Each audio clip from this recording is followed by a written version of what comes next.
Hope you all enjoyed your weekend. Result season full swing में है और Saturday को भी रिजल्ट्स की बारिश होती रही। कुछ स्टॉक्स ने इन्वेस्टर्स को दिया रीजन टू चेयर तो कुछ ने दिया massively disappoint. Let's break it down. Delhivery के बम्पर Q1 रिजल्ट्स के बाद स्टॉक ने बनाया all time high. Federal Bank का क्वार्टर रहा थोड़ा ठंडा, म्यूटेड लोन ग्रोथ और NIM प्रेशर के चलते स्टॉक भी गिरा। ABB इंडिया के फॉलिंग ऑर्डर इनफ्लोज ने इन्वेस्टर्स को किया नर्वस। स्टॉक में दिखी 5% की गिरावट और ITC के मिक्स नंबर्स ने मार्केट को दिया confuse signal. Strong revenue growth लेकिन मार्जिन्स ने किया प्रेशर बिल्ड।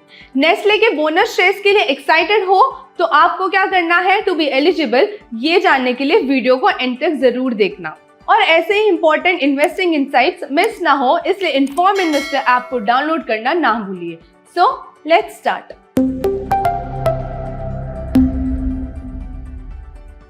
डिलीवरी के शेयर्स ने आज Q1 FY26 रिजल्ट्स के बाद ऑल टाइम हाई टच किया। ये तेजी इसलिए आई क्योंकि इन्वेस्टर्स ने कंपनी की कोर बिजनेसेस में स्ट्रॉन्ग वॉल्यूम ग्रोथ दिखाई, बेहतर प्रॉफिटेबिलिटी और मैनेजमेंट के आने वाले साल के लिए पॉजिटिव आउटलुक एक्नॉलेज किया। डिलीवरी जो जून 2011 में SSN लॉजिस्टिक्स प्राइवेट लिमिटेड के नाम से शुरू हुई थी, आज इंडिया की सबसे बड़ी और तेजी से बढ़ने वाली फुल्ली इंटीग्रेटेड 3PL कंपनी बन चुकी है। कंपनी के पास core business express parcel delivery है जो इसका सबसे बड़ा रेवेन्यू ड्राइवर है। इसके अलावा डिलीवरी पार्ट ट्रकलोड सर्विसेज भी देती है। साथ ही ये ट्रकलोड फ्राइट, सप्लाई चेन जैसे वेयर हाउसिंग और ऑर्डर फुलफिलमेंट और क्रॉस बॉर्डर लॉजिस्टिक्स भी प्रोवाइड करती है। आज डिलीवरी का network 18,000 plus pin codes, 20 plus million square feet infrastructure, 17,000 plus daily vehicles और 220 प्लस कंट्रीज तक फैला हुआ है। इस वाइड रीच के साथ कंपनी 45,000 प्लस कस्टमर्स को सर्व करती है, including e-commerce, D2C brands, SMEs और large enterprises across sectors like FMCG, electronics, retail, automotive etcetera. Delhivery के Q1 में कोर बिजनेसेस ने स्ट्रॉन्ग मोमेंटम दिखाया जिसकी वजह से प्रॉफिटेबिलिटी में काफी सुधार हुए।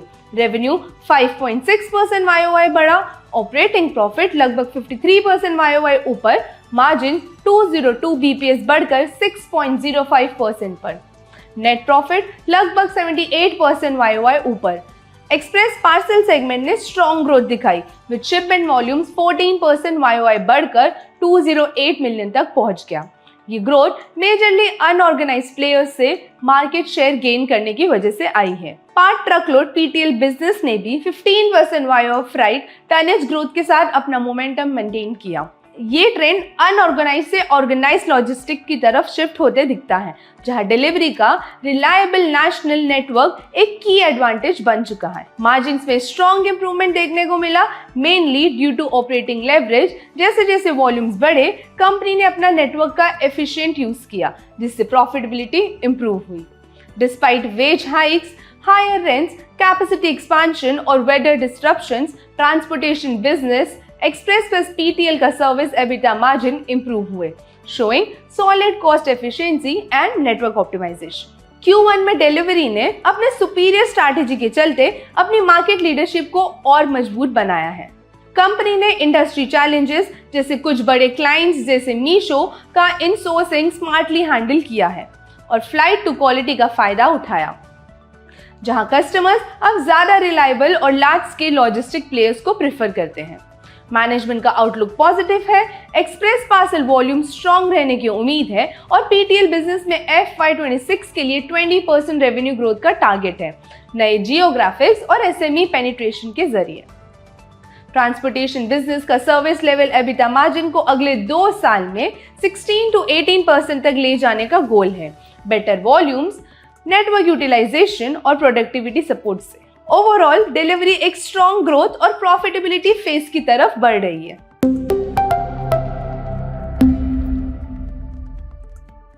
सैटरडे को फेडरल बैंक का Q1 रिजल्ट्स अनाउंस हुआ जिसके चलते स्टॉक में ऑलमोस्ट 1% की गिरावट देखने मिली। फेडरल बैंक एक mid size Kerala based private sector bank है जो 1931 में ट्रावंकोर फेडरल बैंक के नाम से शुरू हुआ था। आज ये बैंक इंडिया के लगभग हर स्टेट और यूनियन टेरिटरी में अपनी प्रेजेंस बना चुका है। जून 30, 2025 तक बैंक का total loan book 2.41 lakh crore था, जिसकी वजह से ये इंडिया का 6th largest private sector bank बन गया है। बैंक अपने फिजिकल नेटवर्क को एक्टिवली एक्सपांड कर रहा है, जिसमें 1591 बैंकिंग आउटलेट्स और 2095 ATMs and cash recycles includes mobile ATMs शामिल हैं। Muted growth in advances federal bank की ओवरऑल लोन ग्रोथ वीक रही, मेनली रिटेल और कॉर्पोरेट क्रेडिट सेगमेंट्स में स्लो मोमेंटम के चलते। बैंक का फोकस अब मीडियम यील्डिंग सेगमेंट्स जैसे कमर्शियल बैंकिंग, सीवीसीई लोन्स और गोल्ड लोन्स पर शिफ्ट हो रहा है। यही सेगमेंट्स ग्रोथ ड्राइव कर रहे हैं। स्ट्रैटेजी के मुताबिक इन सेगमेंट्स के शेयर लोन बुक स्टेडीली बढ़ रहे हैं। अनसिक्योर्ड क्रेडिट जैसे पर्सनल लोन्स और माइक्रो फाइनेंस में भी ग्रोथ सॉफ्ट रही, largely due to decline in demand. Bank का एम है कि FY26 में एडवांसेस को 1.2x नॉमिनल जीडीपी के रेट से ग्रो किया जाए, जो कि historical guidance of 1.2x to 1.5x से कम है। हालांकि सीजनल फैक्टर्स की वजह से डिपॉजिट्स ग्रोथ म्यूटेड रही, लेकिन सेविंग्स डिपॉजिट्स ग्रोथ कंटिन्यूड रही, जिसकी वजह से कासा रेशियो इंप्रूव होकर 30.3% तक पहुंच गया। Q1 FY26 में स्लिपेजेस बढ़े, मेनली एग्री और माइक्रो फाइनेंस सेगमेंट्स में, जहां सीजनल फैक्टर्स और रूरल स्ट्रेस का इम्पैक्ट दिखा। बैंक के अकॉर्डिंग स्लिपेजेस मई 2025 में पीक पर थे और जून जुलाई के सिचुएशन से बेटर हो रही है। सीवी, सीई और बिजनेस बैंकिंग में भी थोड़ा स्ट्रेस था, लेकिन ओवरऑल एसेट क्वालिटी अभी कंट्रोल में है। स्लिपेजेस के बढ़ने की वजह से QOQ बेसिस पर GNPA और NPA लेवल्स में भी इंक्रीज देखा गया। Q1 FY26 में फेडरल बैंक का नेट इंटरेस्ट मार्जिन NIM घटकर 2.94% हो गया। रेपो रेट कट्स के चलते, क्योंकि बैंक के आधे से ज्यादा लोन्स एक्सटर्नल बेंचमार्क से लिंक्ड है, जहां रेट ट्रांसमिशन इंस्टेंट होता है। मैनेजमेंट का कहना कि NIM Q2 में बॉटम टच करेगा और अगर आगे रेट कट्स नहीं होते तो मार्जिन सेकेंड हाफ में भी बेटर हो सकते हैं। नेट प्रॉफिट भी प्रेशर में रहा। Q1 में 15% YOY डिक्लाइन देखने को मिला, प्राइमरली हायर प्रोविजंस और कंटिजेंसीज की वजह से, जो क्वार्टर में काफी बढ़ गए। सितंबर 2024 में नए CEO के आने के बाद बैंक ने एसेट मिक्स इंप्रूव करने, ब्रांच लेवल प्रोडक्टिविटी बढ़ाने और लायबिलिटी फ्रेंचाइजी को स्ट्रेंथन करने के लिए स्ट्रैटेजिक इनिशिएटिव्स लिए हैं। इनका सक्सेसफुल एग्जीक्यूशन बैंक के ROI प्रोफाइल को अगले 2 से 3 सालों में अपलिफ्ट कर सकता है। गाइडेंस के मुताबिक FY26 में क्रेडिट कॉस्ट एलिवेटेड रहेगा, मेनली MFI रिलेटेड प्रोविजंस के चलते, लेकिन H2 FY26 में ईज होने की संभावनाएं हैं। NIM Q2 में 5 to 10 BPS और गिरेगा, फिर स्टेबलाइज होने की एक्सपेक्टेशंस है। लोन ग्रोथ गाइडेंस FY26 के लिए 1.2x नॉमिनल GDP है और मीडियम टर्म के लिए 1.2 to 1.4x तक टारगेट है। ROI अपने बॉटम 1% पर है और यहां से इंप्रूवमेंट एक्सपेक्टेड है। फिलहाल के लिए इन्वेस्टर्स मैनेजमेंट की एग्जीक्यूशन पर फोकस और स्ट्रैटेजिक क्लैरिटी को क्लोजली मॉनिटर करेंगे।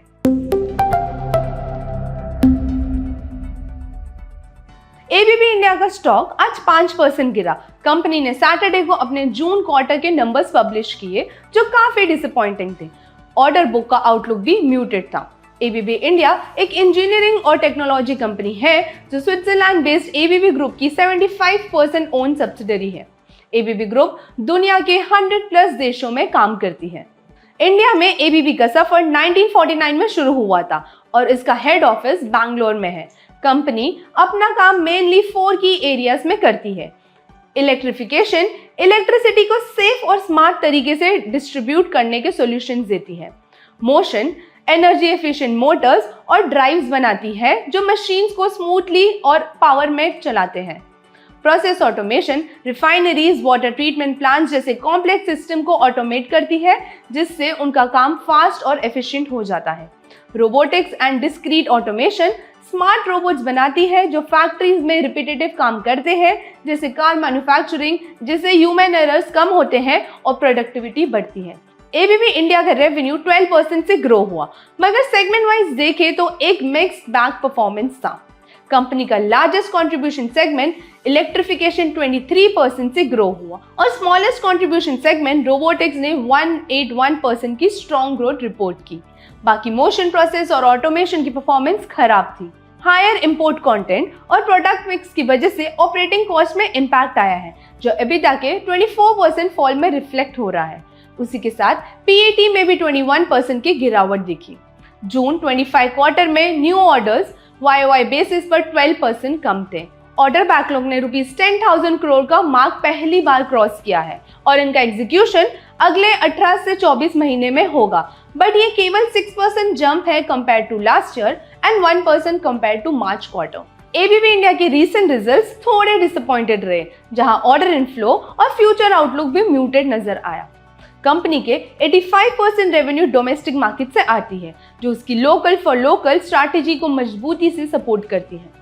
साथ ही साथ इंडिया का इंफ्रा डेवलपमेंट, एनर्जी ट्रांजिशन और ऑटोमेशन पर फोकस और supportive government policies, EVs, batteries ABB के लॉन्ग टर्म ग्रोथ को स्ट्रॉन्ग पुश देती है।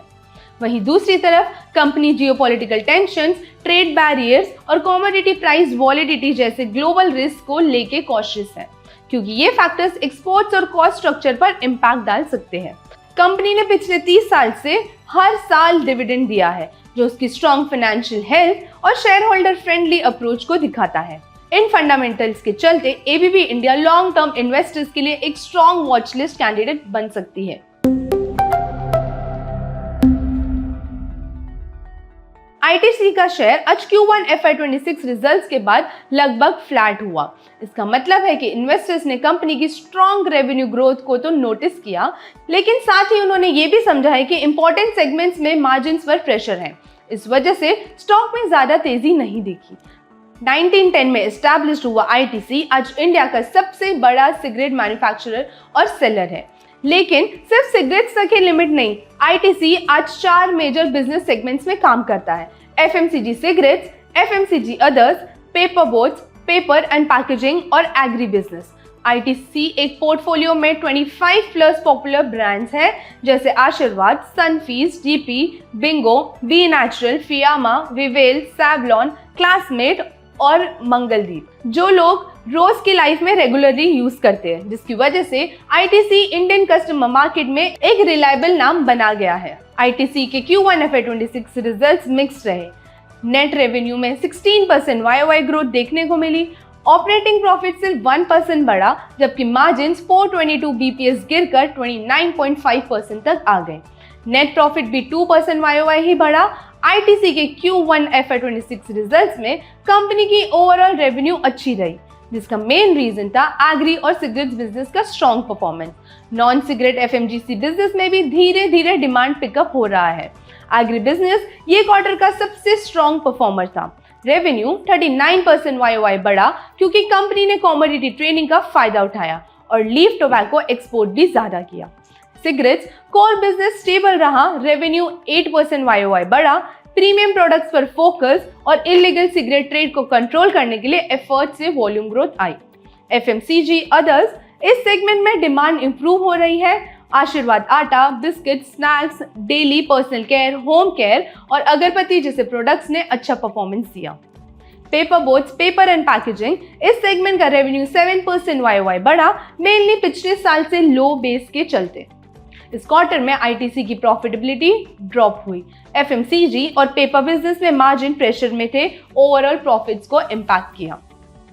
सिगरेट्स इस बिजनेस का मार्जिन 187 BPS कम हुआ।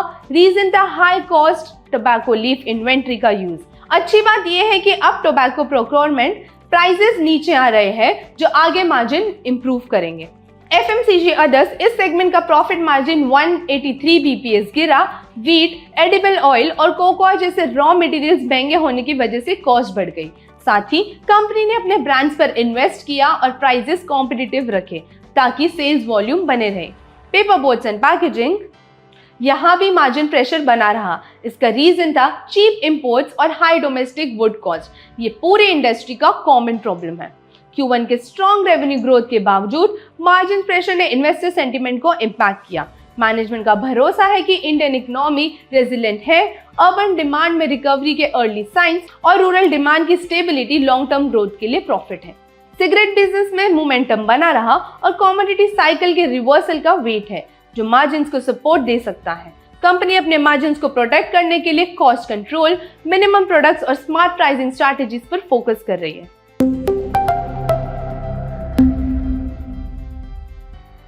Daily market update. Indian markets आज फ्लैट ओपन हुए। एशियन मार्केट्स के मिक्स्ड क्यूज के साथ ट्रेडर्स ओपेक प्लस प्रोडक्शन बढ़े और वीक यूएस जॉब्स डेटा को देख रहे हैं। FIIs ने 10 कॉन्सेक्यूटिव सेशंस के लिए इक्विटीज बेची है, जबकि DIIs 20 सेशंस से नेट बायर बने हुए हैं। अगस्त के पहले ट्रेडिंग डे पे FIIs ने ₹6.53 करोड़ की इक्विटीज बेची। रुपी ने मंडे को ₹87.22 पर 32 पैसे स्ट्रॉन्ग ओपन किया फ्राइडे के स्टेडी क्लोज के बाद, जबकि वीक यूएस जॉब्स डेटा ने फेड रेट कट की उम्मीद बढ़ाई। गोल्ड प्राइसेस मार्जिनली गिर गए क्योंकि पिछले सेशन के हाई प्राइसेस पर थोड़ी प्रॉफिट बुकिंग हुई। ऑयल प्राइसेस फ्राइडे को गिर गए ओपेक प्लस के प्रोडक्शन बढ़ने के कंसर्न्स और वीक यूएस जॉब्स डेटा की वजह से डिमांड की चिंता बढ़ने पर। इसके साथ नेस्ले ने भी अपना बोनस इशू किया है। 8 अगस्त रिकॉर्ड डेट सेट करी है, यानी बोनस शेयर्स के लिए एलिजिबल होने के लिए इन्वेस्टर्स को 7 अगस्त तक नेस्ले के शेयर्स परचेज करने का टाइम है। 1:1 बोनस इशू के बाद इन्वेस्टर्स के शेयर्स डबल हो जाएंगे, बट इनकी होल्डिंग वैल्यू सेम ही रहेगी। With that, this is Siddhi Thapar signing off. Investments in securities market are subject to market risks. Read all the related documents carefully before investing.